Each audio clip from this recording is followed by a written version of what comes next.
Dzień dobry, witam Was bardzo serdecznie. Bardzo szybki vlog dzisiaj. Myślę, że będzie krótko i na temat. A w zasadzie 3 tematy chciałbym Wam dzisiaj pokazać. Lecimy.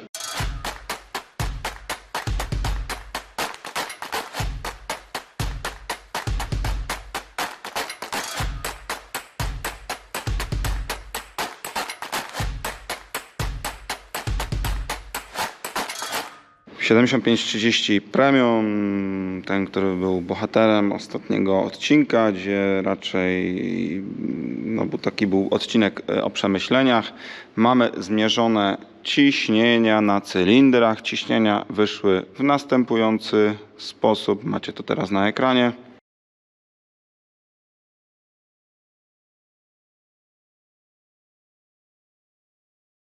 Jeszcze tutaj mamy do zrobienia małą naradkę co do uszczelki purgowicą. Tutaj ustawiamy jeszcze, prawdopodobnie będziemy musieli jeszcze raz sobie skorygować luzy, bo zrobiliśmy sobie to teoretycznie zgodnie z procedurą, natomiast troszeczkę wydaje nam się to ciasno, dlatego wjechaliśmy sobie drugim ciągnikiem. Widzicie, podnieśliśmy sobie go tu szybko na lewarku, dlatego że tu jest też oś ZF-a, tak? I chcemy sobie zobaczyć mniej więcej, czy ten opór toczenia na skręconych kołach jest dobry, tak? Czy nie faktycznie nie wyszło nam to za ciasno. Tu sobie kończymy 7530. Taka kosmetyka, słuchajcie, tam ten zawór EGR musimy tylko sobie jeszcze wyrzucić, wstawić zaślepkę. Mamy do wymiany siłownik kierownicy i tam wiem, że jeszcze jakieś tam dosłownie szczegóły i będzie maszyna gotowa. A ja bym Wam chciał opowiedzieć o 6820, ten na autopowerze, przy którym robiliśmy właśnie autopowera. Autopower jeździ, śmiga, fajnie chodzi. Natomiast mała rzecz jeszcze tutaj jest do wymienienia. Mała, natomiast kosztuje dosyć sporo, dlatego że jest to właśnie ta pompka. Tak ona wygląda. To jest jeden z 2 starych typów pompek. 20, jak wiecie, mają taką przypadłość nieszczęśliwą, że większość tych 20 właśnie ma dodatkowe pompy obiegowe chłodzenia skrzyni biegów, czyli pompy, które zasilają w płyn chłodniczkę, ten wymiennik, który jest tam między silnikiem a skrzynią. Nawet nie wiem, widać go tam kawałek. Teraz nie będę Wam tu wchodził, ale tam kawałek jest. No i niestety te pompki, ta pompka tu jest w tym ciągniku, uważam, że albo od nowości, albo była już mnóstwo lat temu wymieniana. No i mamy tą pompkę do wymienienia. Wymienić ją musimy, słuchajcie, na nowego typu pompę, która przychodzi z takim właśnie całym zestawem montażowym. Zobaczcie, tu mamy cały nowy uchwyt z przekaźnikami, z bezpiecznikami małymi, dużymi, z wszystkimi przewodami masowymi i sygnałowymi i napięciowymi. Nowego typu pompa, tak ona wygląda, zobaczcie, jest oryginalna pompa, wiecie, tu nawet z instrukcją jest tabliczka. Taka ciekawostka, próbowaliśmy gdzieś tam się dogadać z tą firmą EMP, ale nie chcą nam sprzedać, więc jesteśmy skazani na John Deere'a. No i 4 potrzebne przewody, które będą w innym teraz kształcie. Jedyne co, musimy sobie niestety, ale nowe opaski dać sami. Oczywiście pewnie jakieś uzupełnienie płynu będzie, a tu mamy co prawda troszeczkę w częściach, ale instrukcję montażu, tak żeby zrobić to sprawnie i z głową. I o tym Wam chciałem powiedzieć, dlatego że to jest dosyć taka rzecz ważna w tych przekładniach. Bardzo często objaw uszkodzenia tych pompek jest taki, początkowo przynajmniej, i tu faktycznie początkowo też tak było, że po kilku godzinach pracy ta przekładnia osiąga zbyt dużą temperaturę pracy i zaświeca Wam się taka ta kontrolka z temperaturą oleju w skrzyni biegów. Najczęściej jest to właśnie spowodowane tym, że już nie domaga ta pompka, ona się momentami wyłącza, mimo że ma według temperatury skrzyni zadany tryb pracy.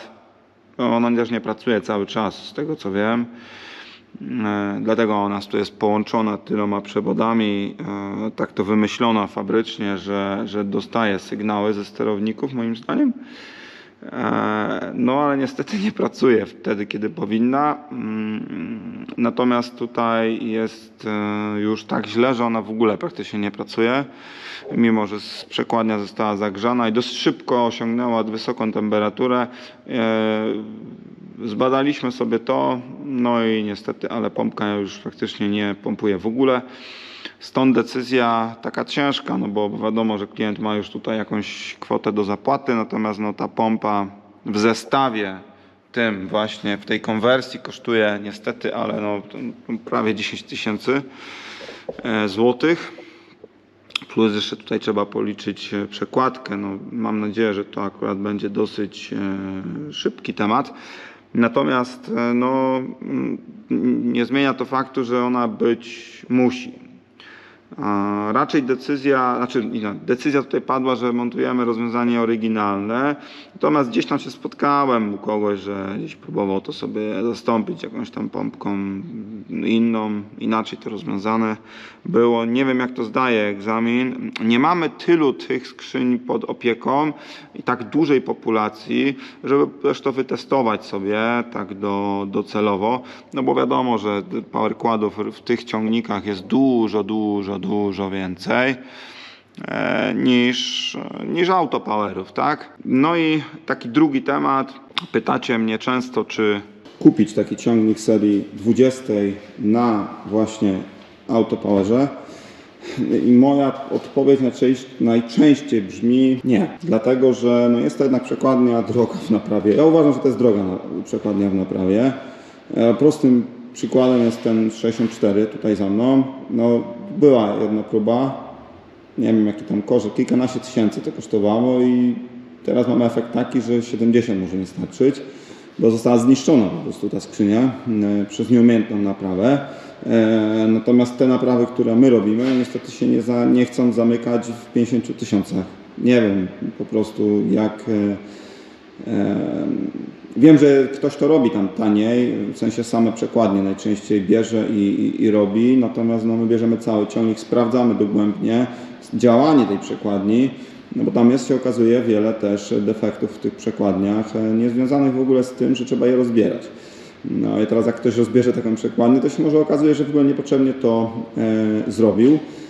Dlatego ja odradzam zakup tych ciągników albo naprawdę wówczas, gdy sprawdzi to mechanik dogłębnie, zrobi wszystkie testy tej przekładni, ona przejdzie kalibrację, będzie się fajnie rozpędzała, będzie płynna, ciągnik będzie zmieniał płynnie kierunek jazdy, wtedy można zaryzykować. I też fajnie, jak to nie jest ciągnik, że tak powiem, pierwszego wyboru, czyli taki najważniejszy, najgłówniejszy koń w gospodarstwie, najmocniejszy i jedyny, no bo faktycznie tu awaryjność jest, ja nie mówię, że jest duża, choć uważam, że nie powinna być aż tak duża tych przekładni, dlatego w serii 30 już to tam zostało troszeczkę rzeczy poprawionych w tej przekładni. Na pierwszy rzut oka w ogóle nie została poprawiona, natomiast no, jakimś trafem te przekładnie jeżdżą po 15, 20 i więcej tysięcy godzin, znam takie przypadki w modelach na przykład tam 6930 czy 7530 i jadą. I się tylko zmienia olej, filtry i jedzie się dalej. Tam żadnych opiłków nie ma w tych skrzyniach, także potrafię przejechać. Natomiast tutaj 20 nie znam, raczej takich, które by przejechały tam 20 000 godzin. Przynajmniej ja takich nie znam. Pewnie są, ale jest ich mało po prostu. Więc coś zostało w tych przekładniach poprawione jednak. Natomiast no tutaj awaria powoduje, że taki ciągnik staje średnio na miesiąc. Tak? No bo dobre zdiagnozowanie tej przekładni to jest kilka dni czasami. Przy tym 64 chyba tam tydzień Paweł różne testy robił i podmieniał różne elektrozawory, unosił kabiny. Tam były różne awarie w tej przekładni. Wcześniej w ogóle nie wyeliminowane i podejrzewam, że aby one zostały wyeliminowane, to może ta przekładnia by nie została zdewastowana w środku. Natomiast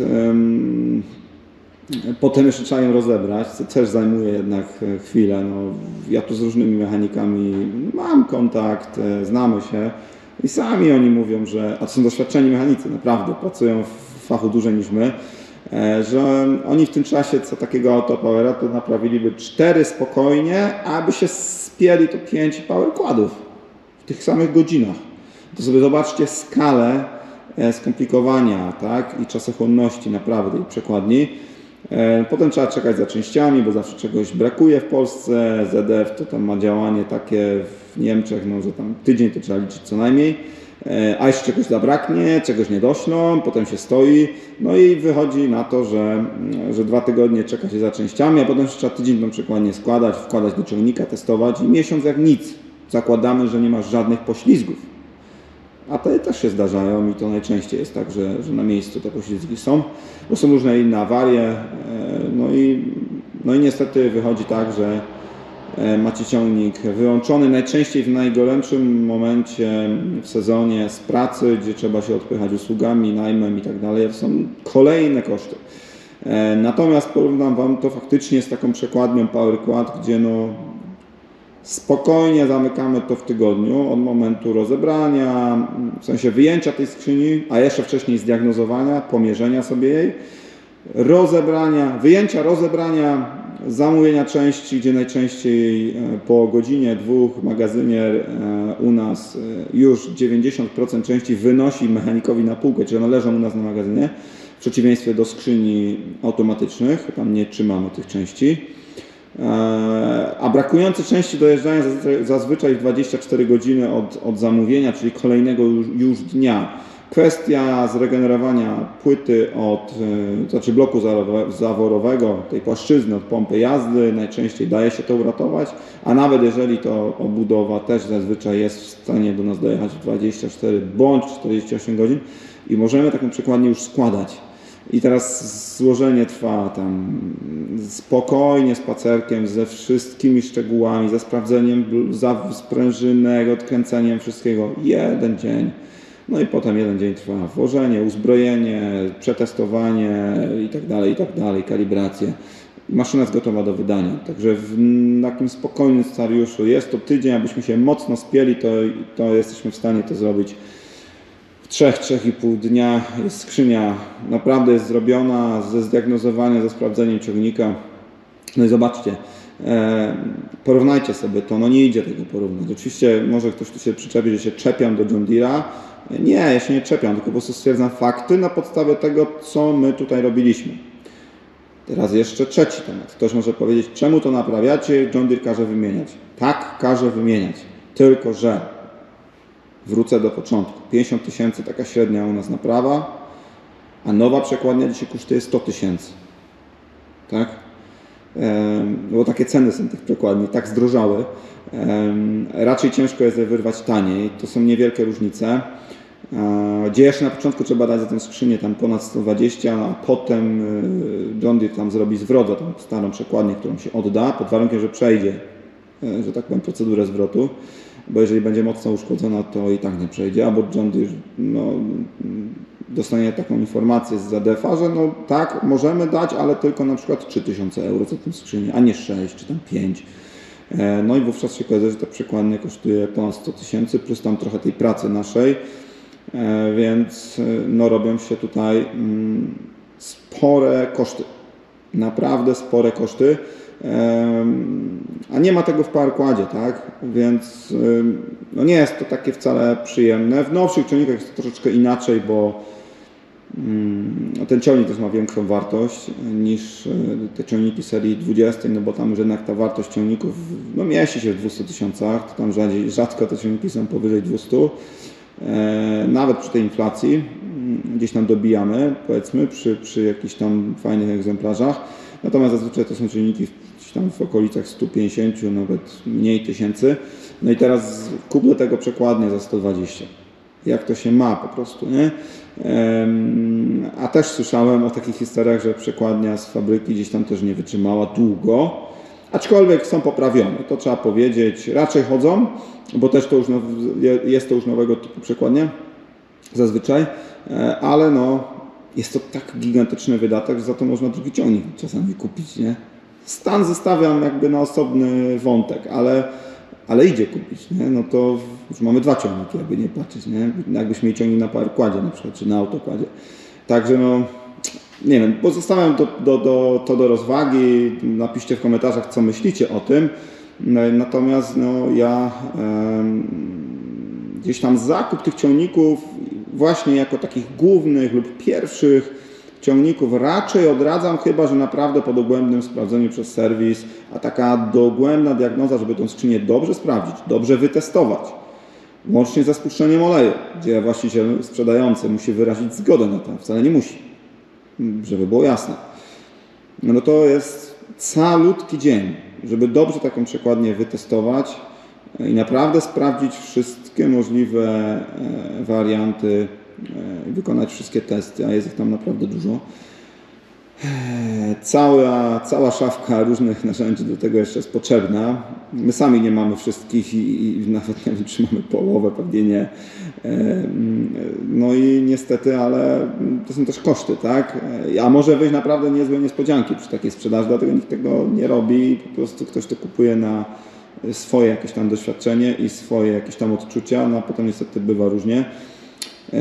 No i takie nasze też spojrzenie na to, że nam troszeczkę dłużej idzie naprawa tych skrzyń niż być może komuś tam już gdzieś tam w kraju, kto się tym trudni, to też wynika z tego, że my jak coś robimy, też chcemy zrozumieć działanie tej skrzyni, co się z czego bierze, bo to później nam pomaga w kolejnych przekładniach zrozumieć kolejne jakieś tam nowe przypadki awarii. Tak, że się zepsuło się coś, a to coś po zrozumieniu zasady działania tej skrzyni prowadzi nas, czy może nas doprowadzić do tego, gdzie jest przyczyna, bo ona nie zawsze brzmi w miejscu, gdzie się coś tam powiedzmy zmieliło, za przeproszeniem. No i niestety, ale tacy już jesteśmy, chcemy to zrobić porządnie, a to trwa. I z tym Was zostawiam. Seria 30 Premium, tak? Autopower OK. Te skrzynie też już mają tam po kilkanaście tysięcy godzin, też trzeba być świadomym, że jak się kupi taką skrzynię, ona nie była wymieniana, zazwyczaj nie była, bo te silniki faktycznie jeżdżą, no to niestety, ale trzeba się liczyć z tym, że gdzieś tam ten remont przekładni lub wymiana na nową będzie Was czekać, a to jest wydatek faktycznie duży. Pozdrawiam Was serdecznie z Dominowa, do zobaczenia, cześć.